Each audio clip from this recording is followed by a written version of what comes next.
before to show you why we investigated these two types of material, I would like to discuss with you statistical analysis that we performed to present unified description of fatigue crack in metals.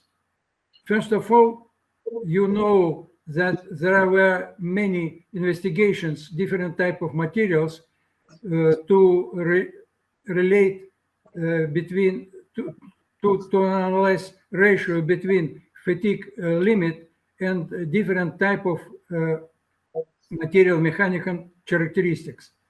But this is equations that you can see through this slide, where for different type of materials, we do summarizing analysis for Russia foreign materials, and we used approximately 500 materials to analyze relation between fatigue limit and ultimate tensile stress and offset yield stress.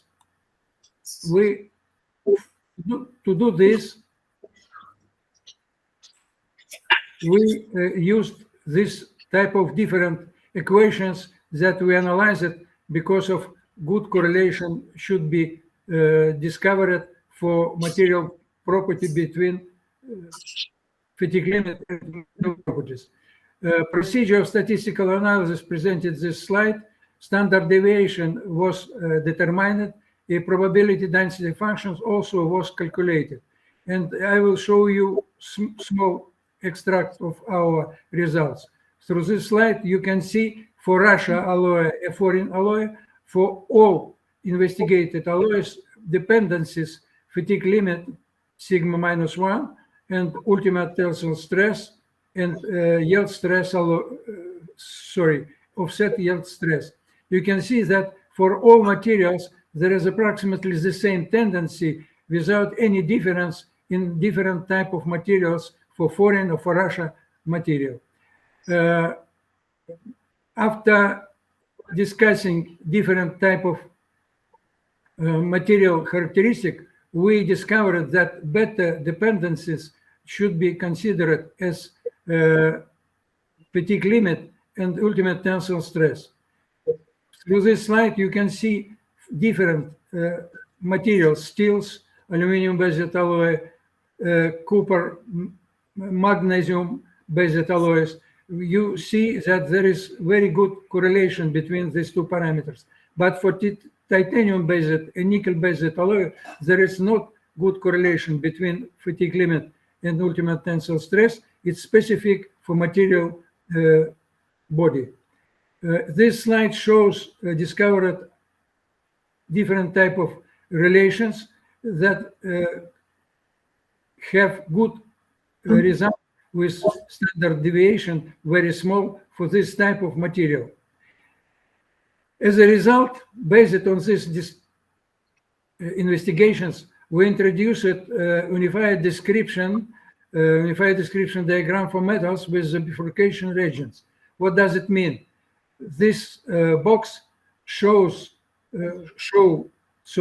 this box and this one shows area where two different material mechanisms for crack origination exist. From microscale level to mesoscale level, this is very high cycle fatigue to high cycle fatigue, and from meso to macro, from high cycle fatigue to low cycle fatigue region. And because this difference exists by scale levels, there should be difference demonstrated in material mechanism for crack origination. Based on this knowledge, I will show you two types of materials that we used: nickel-based alloy and titanium alloy with two different thermomechanical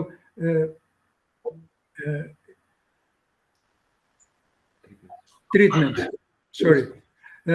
This part of slide shows ratio between fatigue limit and yield stress value for these two types of material. For nickel-based alloy, this value is not far from 1, and very far from one for material titanium alloy. First of all, I will show you results of our investigation nickel-based alloy EI698. This is well-known nickel-based alloy with gamma particles hardened this material. Round specimens were used for testing with this parameter, and as a result, you can see this fatigue curve, which places it higher than yield stress for this type of material. You can see through this slide plastic loop for first cycles, different stress levels, and hardened material state after several cycles. This is number 3 cycles, and you can see that loop is not so big that was for the first cycles. Mechanism in this case dominated, well-known, persistent slip band formation because of very high plastic deformation of materials. You can see, for instance, example of persistent slip band in different one and another one grain with different crystallographic orientation in space. Also, some by the surface of specimen rotation material you can see also on these specimens.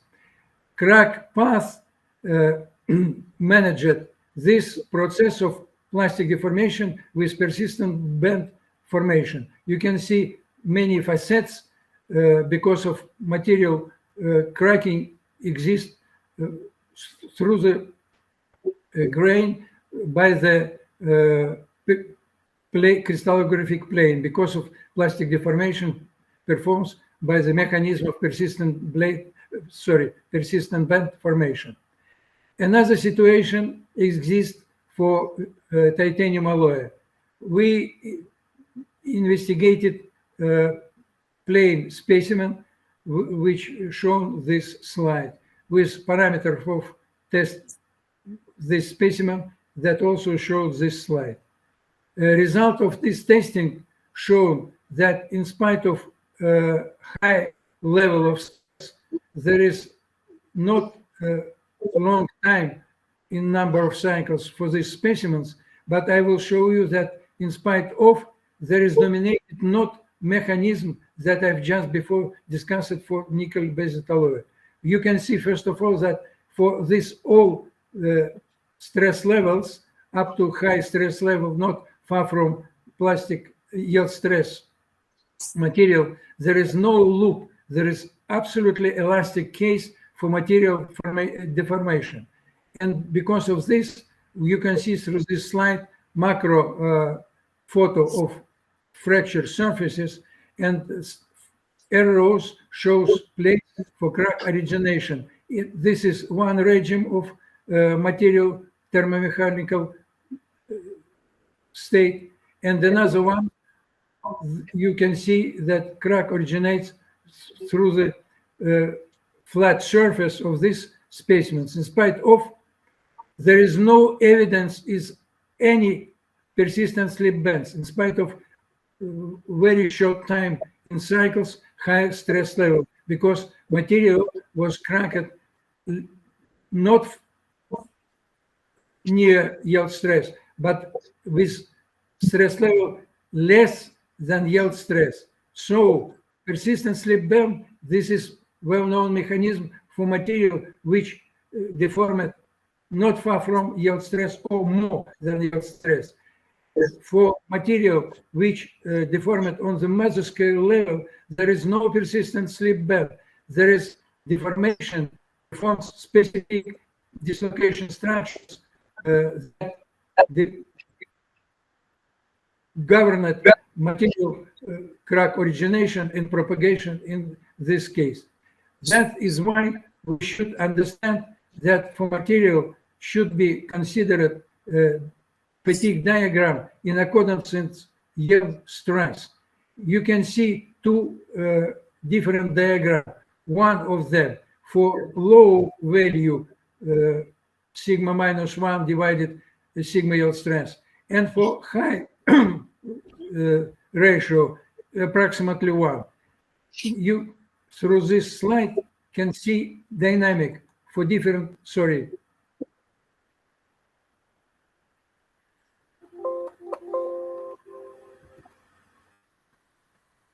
Sorry, I'll just show you last slide. Sorry, one moment. It's finish of my talk.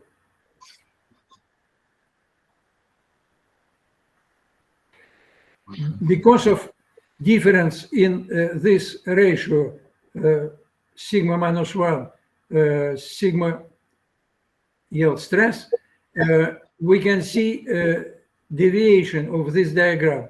The full diagram for 3 scale levels, when this ratio increased, we can see diagram with only low cycle fatigue and very high cycle fatigue, but area with high cycle fatigue disappeared. This is well-known diagram that was introduced by Professor Hayao Mugrabi. He said that this area should be analyzed as high cycle fatigue. It's not true, because this is only area as transition area from very high cycle fatigue to low cycle fatigue. In this case, when value, this ratio approximately 1 or maybe more, high cycle fatigue cannot be realized. And in this case, for crack origination from the surface, only persistent slip bend mechanism dominated. At last, my conclusions. Thank you very much for attention.